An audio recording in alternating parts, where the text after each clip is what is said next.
नमस्कार, मैं कपिल रस्तोगी स्वागत करता हूं आपका आपके अपने चैनल मार्केट स्टडीज़ पर। दोस्तों, शुरुआत करते हैं निफ्टी से। आज निफ्टी के ऊपर नेट ऑन नेट अगर कहें तो 51.45% की गिरावट देखने को मिली।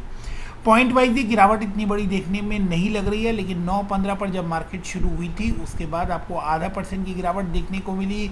उसके बाद 1% से ज़्यादा का आपको तेज़ी देखने को मिली और बाद में वो सारी तेज़ी मार्केट ने सरेंडर कर दी और -1.2% आपको वहाँ से गिरावट देखने को मिली। नेट में 0.32% की गिरावट हमारे चार्ट के ऊपर दिखाई दे रही है। 16,414 का हाई बनाने के बाद 16,185 का लो बनाने के बाद निफ्टी ने 16,214 के ऊपर मार्केट आज क्लोज की। ये कुछ अहम संकेत दे रहे हैं कि 16,200 के ऊपर क्लोज होना निफ्टी के लिए कहीं एक अच्छा राहत भरा संकेत हो सकता है, लेकिन 16,400 का जो लेवल है, 16,400 और 16,420 तक का जो लेवल है, वो इस समय निफ्टी को बहुत ज़्यादा टेंशन देता हुआ दिखाई दे रहा है। तकरीबन आप देखेंगे तो पीछे 5 दिनों से निफ्टी ने मल्टीपल टाइम्स इस लेवल को टच किया है, लेकिन उन लेवल से आपको तेज़ गिरावट आती हुई नज़र आ रही है। यहाँ आप देख सकते हैं 16,385 और एक बार 16,383 यानी 16,400 के आसपास जैसे ही निफ्टी जाता हुआ नज़र आता है।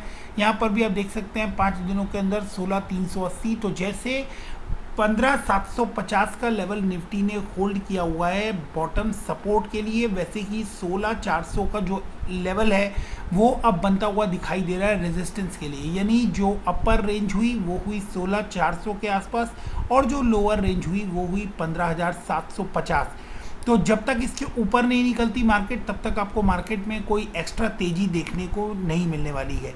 और जब तक 15,750 के नीचे नहीं जाती मार्केट, तब तक आपको कोई फ्रेश मंदी देखने को नहीं मिलने वाली है। अब बात करते हैं पेटीएम के बारे में।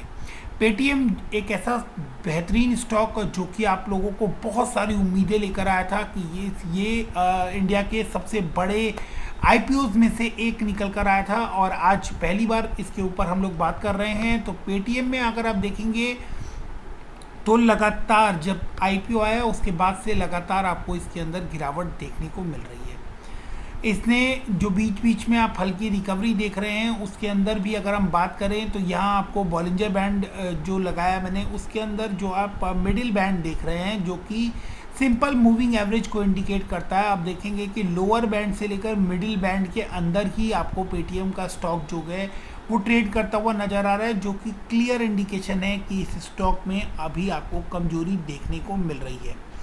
इस स्टॉक में अभी तक आपको तेज़ी देखने को नहीं मिली है। इसके साथ साथ ही अगर आरएसआई की बात करें तो आरएसआई इस समय 41 पॉइंट यहाँ पर आपको आरएसआई देखने को मिल रहा है तकरीबन 41.48 का।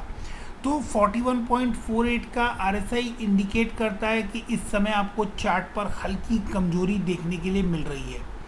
बात करें प्राइस एक्शन की तो 55.18 का यहाँ पर आप देख सकते हैं तकरीबन तो यही से येलो लाइन के ऊपर आपको ट्रेड करता हुआ नज़र आ रहा है और इस येलो लाइन के ऊपर इसने बेस लिया, यहाँ पर आप देख सकते हैं, और इसके बाद आपको ये ऊपर बढ़ता हुआ नज़र आ रहा है। आज के दिन में पेटीएम के शेयर में आपको अच्छी तेज़ी देखने को मिली है। अगर ये तेज़ी बरकरार रहती है, क्योंकि यहाँ पर जो इंडिकेशन अब मिलना स्टार्ट हो रहे हैं वो ये हैं कि आपको यहाँ से शायद एक रेजिस्टेंस आता हुआ आरएसआई के लेवल पर दिखाई दे रहा है। आप यहाँ पर देख सकते हैं कि 55.18 के लेवल पर एक रेजिस्टेंस है और ये ब्लू लाइन अब उसके आसपास आपको ट्रेड करती हुई नज़र आ रही है। तो माइट भी हल्की तेज़ी आने के बाद आपको फिर से इसके अंदर गिरावट देखने को मिले कल के दिन में।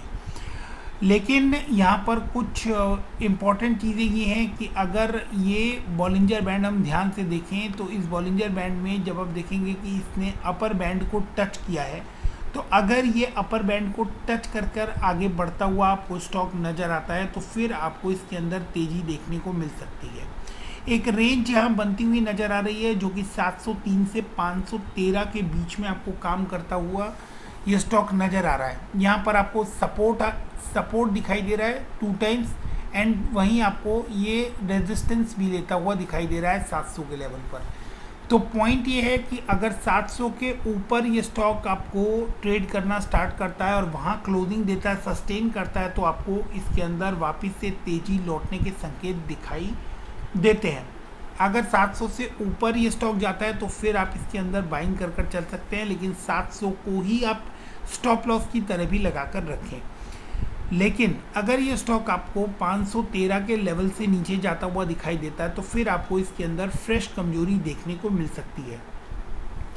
और 513 के लेवल को क्यों इंपॉर्टेंट बोला जा रहा है 510 के लेवल को, क्योंकि आप देख सकते हैं यहाँ पर 12 मई और तकरीबन 23 मार्च और 24 मार्च का जो कैंडल्स हैं उसका बेस आपको 513 से लेकर 510 से लेकर 520 रुपये के बीच में बनता हुआ नज़र आ रहा है। तो इन लेवल्स के ऊपर बिल्कुल नज़र बनाए रखिए, क्योंकि इन लेवल्स से नीचे आपको फ्रेश कमजोरी देखने को मिलेगी। और एक बार जब स्टॉक आपको 700 के ऊपर क्लोजिंग देना स्टार्ट करता है तो फिर आप वहां से फ्रेश बाइंग कर सकते हैं। अगर आपने अपर लेवल पर बाई किया हुआ है और आप वहां से निकलने का या सेल ऑफ करने का प्लान कर रहे हैं तो फिर एक बार 700 से ऊपर का लेवल जो है उसके लिए वेट कर लीजिए। अगर वहां जाता है तो इसके अंदर थोड़ी बड़ी तेज़ी आने की पूरी चांसेस बनती है, फिर आप अपना लॉस जो है उसको कम कर सकते हैं। बाद में जब आपको दोबारा मौका मिले तो आप इसके अंदर पैसा बना सकते हैं। लेकिन 513 या 510 का जो लेवल है उसको भी एक बार आप अपने रडार के ऊपर लगा कर रखें। इससे नीचे जाता है तो आपको स्टॉक में फिर तेज़ गिरावट भी देखने को मिल सकती है, या फ्रेश गिरावट आप जो भी कह सकते हैं कि फ्रेश गिरावट आपको देखने को मिल सकती है। मिलते हैं अगले वीडियो में, तब तक के लिए stay fit, stay healthy, stay invested. कोई भी सुझाव हो या कमेंट हो तो कमेंट सेक्शन में जरूर दीजिएगा। Thank you very much.